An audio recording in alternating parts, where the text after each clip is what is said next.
Hi, today I'm going to go inside one of my favorite cafes in Delhi and talk to the founders. You know what? Just follow me. Parth? Hi. How are you? I'm good. How are you? Very good, very good. I think someone's recording us. Yes. Is it okay if we do a quick recording and we can shoot you, I think it should be fine. Yeah, make yeah. coffee Why and not? all? It's Sure. okay. Yes. Yum. Tomato section. Vegan. Yes. We have a vegan option. That's amazing. Vegan option actually sells better than the regular chocolate version. Like a good validation for vegan community. Yes.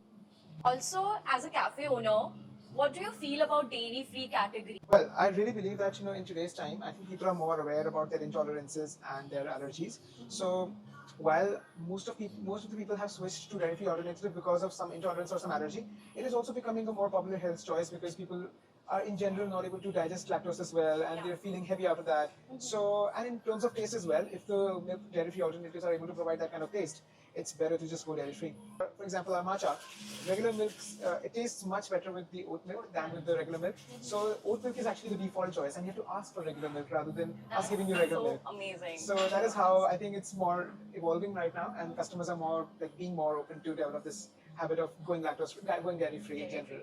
And Parth, how should a oat milk brand like ours approach a cafe owner like you? The way I got to know about dancing cows was pretty interesting. So it was not about no one really approached us. It was more about references. Yeah. So one of my very good friends is a pastry chef. So she came to us. She had a matcha and she was like, oh, what oat milk do you use? And then she suddenly came up with your brand. She was like, you should try this.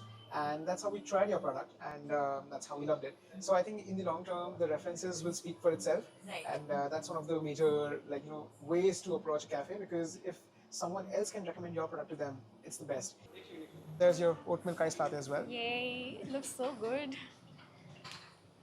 Uh, so Parth, you are bootstrapped at the moment, right? Yes. Okay.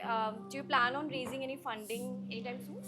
So I believe funding is a very overthrown word in these days. Like everyone just wants to raise funds and go overboard with it. I think while India is a very bullish market, we need to really understand what is the purpose of funding. Right. So actually, if you understand, funding is basically if you have like a vision which is so strong that it can have a very huge impact, but it can only have a huge impact if you scale the brand faster. So the availability needs to be targeted. It needs to be more available at more places, and you might not have those kind of funds to make it that available very soon. Yeah. So that is where funding comes in the role. That's where you try to get someone else to fund your project. Maybe you require some money which can expand you to 10 cities, and that will actually help the brand grow rather than deteriorate it. So while we need to understand that it's not about just getting the money, it's also about using that money carefully. So, and my product is not like something which I want to make available in the entirety of the country, or maybe everywhere. So we don't want to be diluting our product. We don't want to be diluting our focus. So again, as I said, I'm a very passionate foodie guy. Profit comes later, passion comes first for me. So I am just trying to scale in a way which is sustainable for me. I'm in there for the longer run. I don't want to play the short run where I in the 15 years I raise funds and then I get the top line going up, my revenues are high, and then I just want to exit the company eventually and just have my set of money which I just invest here and there after that. So I think that's a very short run sort of a game for me. I am more of a person who wants to build a legacy brand. I want to be the person who wants to make a change in the society, wants to bring vegetarianism to the world, wants to bring vegetarianism to the table, and not just vegetarianism, just good food in general. So I think my purpose is not just to make the buck out of it, it's also to give something back to the society, give something back to the people of Delhi and to the people of India, which they can be proud of, that okay, this guy brought this kind of concept here, and now we're glad that it's here. So that's kind of my vision. So good to know. Honestly, there are a lot of founders who, build out of passion and ethical reasons, but later they give in to the pressure of VCs. And I've seen so many brands that started as a plant-based brand and later had to introduce, milk-based product or meat products to just scale their brands in future. So yeah, I'm so happy for you to say that. So Parth, what is one thing that you do on a consistent basis every day, which does not show on your balance sheet, but is one of the reasons why Bloom is doing so well? I think it's not just one thing. There are so many things that we are consistently doing every single day to make sure that you deserve the best product.